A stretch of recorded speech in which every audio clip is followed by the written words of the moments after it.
Christmas సంబరాలు మనము జరుపుకుంటూ ఉన్నాం. దేవునికి స్తోత్రం. డిసెంబర్ మాసం రాగానే క్రిస్మస్ యొక్క సంతోషాన్ని మరి క్రైస్తవులందరూ అనుభవిస్తూ సంతోషిస్తూ ఉంటారు. అయితే ఈ క్రిస్మస్ పండుగ యావత్ ప్రపంచంలోనే అతిపెద్ద పండుగ. ఇది ఒక రాష్ట్రానికి కానీ ఒక దేశానికి కానీ సంబంధించింది కాదు. యావత్ ప్రపంచంలో ఈ యొక్క పండుగను అందరూ జరుపుకుంటుంటారు. అన్యమతస్థులు, మహమ్మదీయులు, క్రైస్తవులు, పేదవారు, ధనికులు కూడా ఈ యొక్క పండుగను సంతోషంగా జరుపుకుంటూ ఒకరికొకరు బహుమతులు ఇచ్చుకుంటూ ఉంటారు.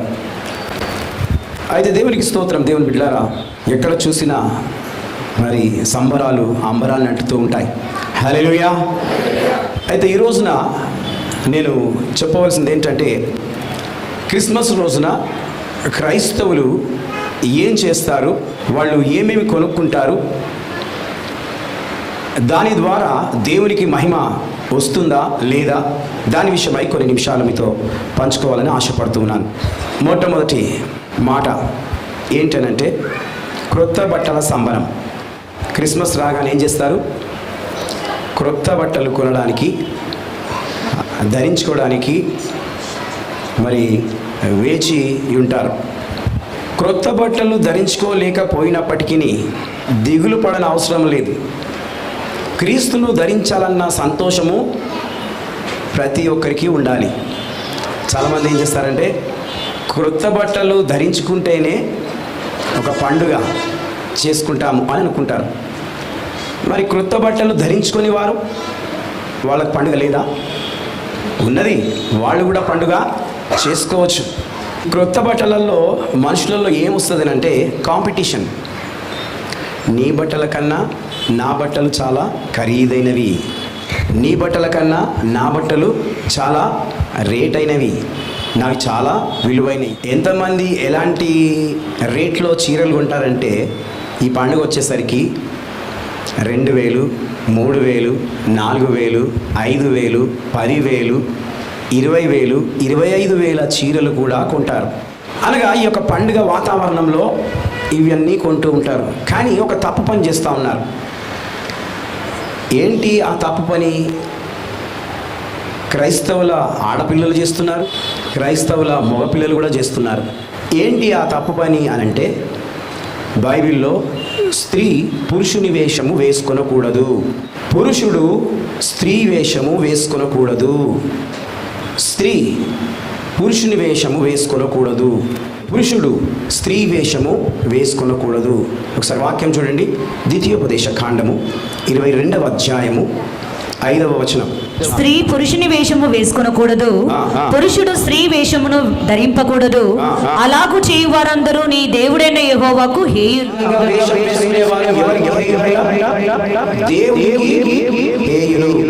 తల్లిదండ్రులైన వారు మీ పిల్లలను ఒకవేళ పురుషుని వేషం దేవునికి మీరు విరోధులు అవుతున్నారు అని బైబిల్ చెప్తుంది. కాబట్టి మనము జాగ్రత్త పాటించాలి. ఇంకా కింద కొంచెం వచనం చదవమా. ఇట్లైనను పిల్లనైనను పక్షిగూడు చెట్టు మీదనే గాని నేల మీదనే గాని త్రోవలను గాని నీకు కనబడిన ఎడల, తల్లి ఆ పిల్లలనైనను ఆ గుడ్లనైనను పొదిగి ఉన్న ఎడల, పిల్లలతో కూడా తల్లిని తీసుకొనక నీకు మేలు కలుగునట్లు, నీవు దీర్ఘాయుష్మంతుడగునట్లు అగత్యముగా తల్లిని విడిచి పిల్లలనే తీసుకొని వచ్చును. Praise the lord. దేవునికి స్తోత్రం. తల్లిదండ్రులు ఏం చేస్తారండి? చర్చికి వచ్చేటప్పుడు పిల్లలను తీసుకొని వస్తారు. కొంతమంది దగ్గర ఉన్న వాళ్ళు పిల్లల్ని పంపిస్తారు, ఏం పర్వాలేదు. కానీ కొంచెం దూరం నుంచి వెళ్ళి వచ్చే వాళ్ళు ఏం చేస్తారంటే, పిల్లలని తీసుకొని దేవుని ఆలయానికి వస్తారు. కాబట్టి మన పిల్లల విషయమై మనము జాగ్రత్త కలిగి ఉండాలి. మగవాళ్ళు కూడా ఆడోళ్ళ వేషం వేస్తున్నారు, ఆడోళ్ళ వేషం వేసి వారు తిరుగుతున్నారు. కాబట్టి అలాంటి వేషాలు వేయకూడదు. పిలక జుట్టు పెట్టుకొని ఆడోళ్ళ లెక్క జుట్టేస్తూ ఉన్నారు. ఆ విధంగా వాళ్ళ శరీరం అంతా కనబడేటట్లు వాళ్ళు చూపిస్తున్నారు. టైట్ ప్యాంట్స్, టైట్ షర్ట్స్, వేస్తూ ఉన్నారు. మనము కొత్త బట్టల సంబరం గురించి ఆలోచిస్తూ ఈ మాటలు పంచుకుంటున్నాం. రెండవది ఇంటి సంబరం. ఇండ్లకు సున్నాలు వేస్తారు, రంగులు వేస్తారు, అలంకరిస్తారు. చాలామంది ఏమనుకుంటారంటే సున్నాలు, రంగులు, ఈ డెకరేషన్ చేయంగానే పండుగ అనుకుంటారు. ఇవి వేస్తేనే పండుగనా? ఇవి వేయకపోతే పండుగ కాదా? ఇవి వేయకపోయినా పండుగ చేయొచ్చు, ఇవి వేయకపోయినా మనము పండుగను చేయొచ్చు. బైబిల్లో జెకర్యా ఉన్నాడు. లూకా సువార్త 19వ అధ్యాయం 5వ వచనంలో ప్రజలందరూ యేసు ప్రభు చుట్టూ గుమిగూడి ఆయన వాక్యాన్ని, స్వస్థతను చూస్తూ ఉంటారు. అప్పుడు యేసు ప్రభుని చూడడానికి జక్కయ్య మేడి చెట్టు ఎక్కుతాడు. మేడి చెట్టు కొంచెం హైట్లో ఉంటుంది. ఆ మేడి చెట్టు ఎక్కి ఆ యొక్క యేసు ప్రభుని చూస్తూ ఉంటాడు. యేసు ప్రభు తన దగ్గరికే వస్తాడు. తన దగ్గరికి వచ్చి తనతో మాట్లాడతాడు. ఏమని? జక్కయ్య, నీవు అంతగా ఆశపడి నన్ను దూరం నుండి చూస్తున్నావు కదా, ఇప్పుడు నేను నీ ఇంట్లోనే బస చేయడానికి వస్తున్నాను అని అంటాడు. చదవమ్మా. యేసు ఆ చోటికి వచ్చినప్పుడు కన్నులెత్తి చూచి, జక్కయ్య, త్వరగా దిగుము, నేడు నేను నీ ఇంట నుండవలసి ఉన్నదని అతనితో చెప్పగా అతడు త్వరగా దిగి సంతోషముతో ఆయనను చేర్చుకొనెను. Praise the lord. సంతోషముతో ఆయనను చేసుకొనెను. జక్కయ్య యొక్క హృదయం ఏ విధంగా ఉందండి? పాపముతో నిండి ఉన్నది. ఆయన హృదయం అంతా పాపంతో నిండి ఉన్నది. కానీ యేసు ప్రభు అంటున్నాడు, ఆ పాపపు స్థలానికి నేను వస్తాను. హల్లెలూయా. ఎప్పుడైతే ఆ పాపపు స్థలానికి యేసు ప్రభు వస్తాడో ఆ చీకటంతా వెళ్ళిపోయి వెలుగు వచ్చేస్తుంది. యేసు ప్రభు లోకానికి వెలుగు. యేసు అంటే రక్షకుడు అని అర్థం. కాబట్టి ఆ రక్షకుడు ఎవరి ఇంట్లోనికి వస్తాడో వారి ఇల్లు గొప్ప సంబరంతో, వెలుగుతో నిండిపోతుంది. డెకరేషన్ లేకపోయినా పర్వాలేదు. కాబట్టి దేవునికి స్తోత్రం కలుగును గాక. దేవుని బిడ్డలారా, దేవుడు ఒక స్నేహితుని వలె మరి నిన్ను నన్ను ప్రేమిస్తూ ఉన్నాడు. ఆయన మన ఇంటికి ఆయన రావడానికి సిద్ధపడుతూ ఉన్నాడు. మన ఇంటికి ఆ స్నేహితుడు వస్తే ఎంత సంతోషం కదా. కాబట్టి మరి మనము ఈ విధంగా యేసుక్రీస్తు ప్రభుల వారిని ఇంటికి రావడం వల్ల మనకు ఒక సంబరము వచ్చేస్తుంది. మూడవది తిండి సంబరం. ఏం సంబరం? తిండి సంబరం. ఈ క్రిస్మస్ రాగానే ఎక్కువ తిండి తినకు, నీ ఆరోగ్యము తగ్గిపోతుంది. ఎక్కువసార్లు తిండి తినకు, నీ ఆస్తి తరిగిపోతుంది. ఎక్కువసేపు తిండి తినకు, నీ గౌరవము తగ్గిపోతుంది. అన్నం పెట్టుకుంటే అర్ధగంట సేపు తింటారు. అన్నము 5 నిమిషాలలో తినేయాల. నీ ఆరోగ్యానికి మంచి. ఎక్కువ తింటే డైజెషన్ తొందరగా కాదు, మోషన్ రాదు. అది అరగడానికి చాలా టైం పడుతుంది. మోషన్ వస్తలేదు అని అంటూ ఉంటారు కొంతమంది. దాని గురించి బాధపడుతూ ఉంటారు. గొంతు దాకా తింటే అది ఎక్కడ అరుగుతుంది? కడుపులా ఉంటేనే అది మంచిగా గ్రైండ్ అవుతుంది. గొంతు దాకా తింటే అది ఈ కిందిది గ్రైండ్ అయ్యి మీకెళ్ళి వస్తూ ఉంటుంది. అది నాకేమో మోషన్ వస్తలేదు అని అనుకుంటారు. కాబట్టి ఆ విధంగా తినడం వల్ల చాలామంది నిన్ను గమనిస్తూ ఉంటారు. ఏదైనా ఫంక్షన్స్లలో పోయి తింటూ ఉంటారు కదా, అప్పుడు చాలామంది గమనిస్తూ ఉంటారు. నీకు మంచి పేరుండొచ్చు, కానీ నీ తిండి దగ్గర నీ గౌరవాన్ని పోగొట్టుకుంటున్నావు. నీ తిండి దగ్గర నీ రెస్పెక్ట్ అంతా పోతుంది. ఇంత మంచి పేరు, ఇంత మంచి విలువ, ఇంత మంచి ఘనత నీకుండి నీ తిండి వలన నీవు చెడ్డ పేరు వచ్చేస్తూ ఉంది. అందుకే బైబిల్ ఏం చెప్తుంది? సామెతల గ్రంథం 23వ అధ్యాయం 1-2 వచనాలు. నీవు ఏలికతో భోజనం చేయి కూర్చుంటే ఏడనా నీవెవరి సమక్షమున ఉన్నావో బాగుగా యోచించుము. నీవు తిండిపోతువైన ఎడల నీ గొంతుకు కత్తి పెట్టుకొనుము. నీ గొంతుకు కత్తి పెట్టుకొనుము. నీవు తిండిపోతువైతే అతని రుచిగల పదార్థములు ఆశింపకము. ఎంత రుచిగల పదార్థాలు నీ ముందున్నా నీవు ఆశించొద్దు. చాలా మంది ఆశపడి తింటా ఉంటారు. అవి మోసపుచ్చు ఆహారములు. చూడండి ఎంత రుచిగా కనపడతాయి, అవి మోసం చేస్తాయి మనిషిని. ఈ రోజుల్లో చాలా మంది లావుగా ఎందుకు అయిపోతున్నారు? కాళ్ళ నొప్పులు ఎందుకు వస్తున్నాయి? చాలా మంది రోగులుగా ఎందుకు ఉంటున్నారంటే తిండి, ఆయిల్, నూనె వల్ల మనుషులకు చాలా భయంకరమైన రోగాలు రావడము, కాళ్ళ నొప్పులు, కీళ్ళ నొప్పులు, వాపు, ఉబ్బసము, ఆయాసము, ఇవన్నీ మరి మనిషికి వస్తుంది. దేనివల్ల? తిండి వల్ల. క్రిస్మస్ రాగానే రకరకాలైన వంటకాలు చేస్తూ ఉంటారు, ఆరాటపడుతుంటారు. అది చేయాలి, ఇది చేయాలి, వడలు చేయాలి, బజ్జీలు చేయాలి, లడ్డూలు చేయాలి, బోండలు చేయాలి, వాళ్ళకి ఇవ్వాలి, వీళ్ళకి ఇవ్వాలి అని. దేవునికి స్తోత్రం. దేవుని బిడ్డలారా, రకరకాలైన తిండి వంటలు, పిండి వంటల గురించి, వంటింట్లో పని గురించి చర్చ్కు రావడం ఆలస్యం అయిపోతూ ఉంటుంది. దేనివల్ల? తిండి వల్ల. ఇక్కడ కూర్చొని ఇంట్లో ఆలోచిస్తూ ఉంటారు, అరే తిండి అని. కాబట్టి దేవుని బిడ్డలారా, మనం చాలా జాగ్రత్తగా మన తిండి విషయం కేర్ తీసుకోవాలి. 4వది త్రాగుడు సంబరం. ఏం సంబరం? త్రాగుడు సంబరం. అబ్బో, ఇంటి పైన స్టార్ పెట్టి ఇంట్లో బారు పెట్టకండి. మనోళ్ళు ఎవరు అట్లా చేయరులే. ఇది చాలా రోజుల నుంచి ఈ ప్రార్థనా వీరుల సంఘంలో హెచ్చరిస్తూ, ఎవరైనా ఆ విధంగా చేస్తే అప్పుడప్పుడే వారితో దేవుడు మాట్లాడేటట్టు చేస్తూ ఉంటాను. కనుక చాలామంది ఏం చేస్తారంటే, ఇప్పుడు కాకపోతే ఇంకెప్పుడు మనం తాగేది తినేది, ఇదే మోక, ఇదే పండుగ రోజే మనం అందరం కలుసుకుంటాం, ఏం కాదు కొంచెం దాకా. దేవునికి స్తోత్రం. దేవుని బిడ్డారా, దేవుడు చూస్తున్నాడని మర్చిపోతుంటాం. దేవుడు చూస్తున్నాడని మర్చిపోయి సంబరాలలో మునిగి తేలుతూ ఉంటాం. నువ్వెక్కడున్నా, నువ్వు ఏది చేసినా దేవుడు నిన్ను గమనిస్తున్నాడని మర్చిపోకూడదు. హల్లెలూయా. నువ్వు కూర్చున్నా, లేచినా, నడిచినా, పడుకున్నా దేవుడు నిన్ను గమనిస్తూ ఉంటాడు, దేవుడు నిన్ను చూస్తూ ఉంటాడు. కాబట్టి మనము మరి ఏమి త్రాగుతున్నాము, ఏమి తింటున్నాము, ఏ విధంగా ఉంటున్నాము, ఏ విధంగా సుఖిస్తున్నాము, దాని విషయమై మనము జాగ్రత్తగా ఉండాలని దేవుని వాక్యము చెప్తుంది. ఎఫెసీయులకు రాసిన పత్రిక 5వ అధ్యాయం 18వ వచనం. మరియు మద్యముతో మత్తులై ఉండకుడి, దానిలో దుర్వ్యాపారము కలదు. అయితే ఆత్మపూర్ణులై ఉండి. దేవుని నమ్మిన వారు ఆత్మపూర్ణులై ఉండాలి, అంతేగాని త్రాగుబోతులై ఉండకూడదు. చాలామంది పాస్టర్స్ లోకంలో ఉన్నారు, త్రాగితే బ్రహ్మాండమైన వాక్యం చెప్తారు. అరే ఏం పాస్టర్ గారు త్రాగి వాక్యం చెప్తున్నారు ఏంది? నాకు త్రాగితేనే మంచి వాక్యం వస్తుంది అని అంటారు. త్రాగకపోతే నేను చెప్పలేను, అంతా మరిచిపోతాను అని అంటారు. త్రాగితే అంతా జ్ఞాపకం వచ్చేస్తుంది. నిజమే, త్రాగిన వాళ్ళ దగ్గర సత్యం చెప్తారు. వాళ్ళు ఏమేం చేసిండ్రు, ఎక్కడెక్కడ కూర్చున్నారు, ఎక్కడెక్కడ ఎవరితో తాగిండ్రు, ఎక్కడెక్కడ పైసలు ఖర్చు పెట్టినారు అని చెప్తారు. కానీ అది ఆత్మపూర్ణులైన ఉండే వారికి కాదు, దేవుని బిడ్డలకి అది అవసరం లేదు. దేవునిలో లేని వారు ఆ పనులు చేస్తూ ఉంటారు. కనుక ప్రియమైనటువంటి దేవుని బిడ్డరా, మనము క్రిస్మస్ సంబరాల్లో ఉంటున్నాం కాబట్టి మనము జాగ్రత్తలు తీసుకోవాలని దేవుడు ఈ మాటల ద్వారా మనల్ని హెచ్చరిస్తున్నాడు. లూకా సువార్త 12వ అధ్యాయం 19-20 వచనం. నా ప్రాణముతో ప్రాణమా, అనేక సంవత్సరములకు విస్తారమైన ఆస్తి నీకు సమకూర్చబడి ఉన్నది, సుఖించుము, తినుము, త్రాగుము, సంతోషించుమని చెప్పుదనుకొనెను.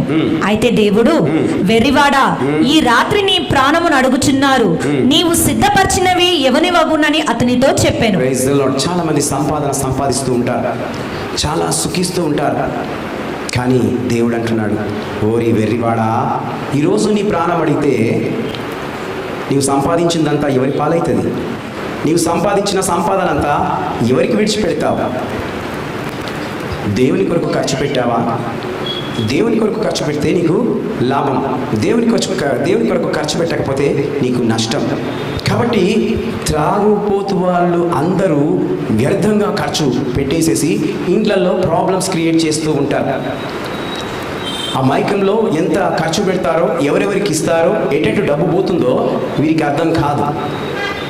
మత్తు దిగిన తర్వాత, అరే నా దగ్గర ఒక్క పైసా లేదు, నేను 10,000 జీతం సంపాదించిన, అంతా అప్పుల పాలైపోయింది. నిజమే, ఈ త్రాగుడు వల్ల అప్పులు ఎక్కువైతాయి, భార్యాభర్తలకు కొట్లాటలు అవుతాయి, పిల్లలకు సరిగా ఫీజు కట్టరు, వాళ్ళకు మంచి ఆహారాన్ని పెట్టలేకపోతూ ఉంటారు. ఈ త్రాగుడు వల్ల ఇలాంటి నష్టాలు జరుగుతాయి. కాబట్టి మనము జాగ్రత్తగా ఉండాలి. త్రాగకుండా ఉన్నవారు త్రాగుబోతులు మారాలని ప్రార్థించాలి. హల్లెలూయా. దేశానికి మంచి లాభం కలుగుతుంది త్రాగుడు తక్కువైతే. 5వది, షాపింగ్ మాల్లోకి వెళ్తారు. షాపింగ్ సంబరం. పండుగ రాగానే ఏం చేస్తుంటారు? Shopping shopping shopping. ఏ షాప్ చూసినా సందడే సందడి, ఏ షాప్ చూసినా సందడే సందడి, అంతా నిండిపోతూ ఉంటారు. ఎక్కడెక్కడ వాళ్ళు వచ్చి షాప్లలో కూర్చొని షాపింగ్ చేస్తూ ఉంటారు. అమెరికా దేశంలో, జపాన్ దేశంలో కూడా ఈ క్రిస్మస్ సందర్భంగా ఎంతోమంది కొత్త కొత్త కొంటూ వారు సంతోషంగా ఉంటారు. క్రిస్మస్ సందర్భంలో పడే తపన ఇంత అంతగా డబ్బు వృధాగా ఖర్చు పెడతారు. కొంతమంది బంగారం కొంటారు, కొంతమంది వెండి కొంటారు, కొంతమంది వాచ్లు కొంటారు, కొంతమంది రకరకాలన్నీ కొంటారు. దేవునికి స్తోత్రం. దేవుని పిల్లరా, కొనొద్దని అంటలేను, కానీ నీ కష్టార్జితాన్ని వ్యర్థంగా ఖర్చు చేయొద్దు అని అంటున్నాను. ఎందుకు అనంటే మనం సంపాదించే డబ్బంతా కూడా దేవుడు ఇస్తున్నాడు.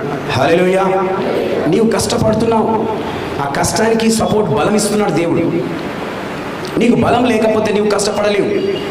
నీ రాకపోకల్లో దేవుడు కాపాడుతూ ఉన్నాడు. కాబట్టి మనము దేవునికి కృతజ్ఞత కలిగి జీవించాలి. 6వది, స్నేహితులు, బంధువులు నీ ఇంటికి వస్తూ ఉంటారు. అదొక సంబరం. ఏదైనా ఫెస్టివల్ అయితే, ఏదైనా ఫంక్షన్ అయితే, బర్త్డే అయితే స్నేహితులు, బంధువులందరూ నీ ఇంటికి వస్తారు. మీ ఇల్లంతా మనుషుల చేత నింపబడుతూ ఉంటుంది. పండుగ వాతావరణము నీ ఇంట్లో కనబడుతూ ఉంటుంది. కాబట్టి దేవునికి స్తోత్రం. దేవుని పిల్లరా, ఆ విధంగా కలిసి ఉండడం బాగానే ఉంది.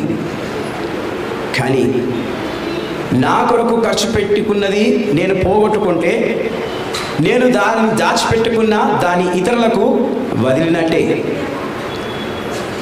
ఏదైతే నేను ఖర్చు పెడతానో, అది దాపెట్టుకుంటానో, అది వృధా అయినట్టే. కానీ నేను క్రీస్తు సువార్త కొరకు ఖర్చు పెట్టినది ఎప్పటికైనా అది నాదే. హల్లెలూయా. ఎవరి కొరకు ఖర్చు పెడితే? క్రీస్తు కొరకు ఖర్చు పెడితే అది నాది. నా కొరకు ఖర్చు పెట్టుకుంటే అది నష్టమైనట్టే, అది వ్యర్థం, అది ఎందుకు పనికిరాదు. కానీ క్రీస్తు కొరకు కనబెడితే అది నాది. దేవుని కొరకు ఖర్చు పెట్టాలి. మనం దేవుని కొరకు ఖర్చు పెడుతున్నామా లేక వ్యర్థంగా ఖర్చు పెడుతున్నామా అని ఒకసారి మనము పరీక్షించుకోవాలి. ఇక్కడ అనేక సంబరాలను మనం చూసాము. యేసుక్రీస్తుతో కలిగిన సంబరాన్ని మనం చూస్తున్నాము. క్రీస్తును ఆత్మీయంగా జరుపుకోవాలి. క్రిస్మస్ పండుగను ఏ విధంగా జరుపుకోవాలి? ఆత్మీయంగా, ఏదో ఆచార రీతిగా కాదు. చాలామంది ఆచార రీతిగా ఈ పండుగను ఆచరిస్తూ ఉంటారు. ఎన్నో క్రిస్మస్లు వచ్చినాయి, వెళ్ళిపోయినాయి. 2000 సంవత్సరంలో నుండి క్రిస్మస్ వస్తూ ఉంది వెళ్ళిపోతుంది, వస్తుంది వెళ్ళిపోతుంది. చాలామంది ఆచార రీతిగా క్రిస్మస్ను చేస్తారు. క్రైస్ట్ అంటే క్రీస్తు, మాస్ అంటే ఆరాధన, క్రిస్మస్ అంటే క్రీస్తు ఆరాధన. అనగా క్రిస్మస్ అంటే క్రీస్తు ఆరాధన క్రిస్మస్ రోజేనా జరిగేది? ప్రతి ఆదివారము మనకు క్రిస్మసే. హల్లెలూయా. ప్రతి ఆదివారము మనకు క్రిస్మస్ అనగా మన హృదయంలో దేవుడు మరి నూతనంగా జన్మిస్తూనే ఉండాలి. మనకు ఎప్పుడు సంతోషం ఉండాలి. ఆచార రీతిగా ఆనందిస్తే సంవత్సరానికి ఒకసారి వారికి ఆనందం. అది కాకుండా మనకు ఎప్పుడు ఆనందము క్రిస్మస్ కలిగి ఉన్నదంటే అది ప్రతి ఆదివారం. కనుక ప్రియమైనటువంటి దేవుని సంగమా, దేవుని బిడ్డ, ఈ రోజున దేవుడు ఈ యొక్క క్రిస్మస్ సంబరాల గురించి మాట్లాడుతున్నాడు. క్రిస్మస్ నాడు మందిరంలో దేవుని వాక్యంనే ఎక్కువ ప్రాముఖ్యత ఇవ్వాలి. క్రిస్మస్ రోజున మనము దేవుని వాక్యానికి ప్రాముఖ్యత ఇవ్వాలి. ఏదైనా సరే, పాటలు ఒక విధంగా ఒక కార్యము, సంఘంలో ఆరాధనలో ప్రార్థన ఒక కార్యము, సాక్ష్యము ఒక కార్యము, ఇవన్నీ బల్ల ఒక కార్యము. కానీ వాక్యము మాత్రము దేవుడు మాట్లాడేది. హల్లెలూయా.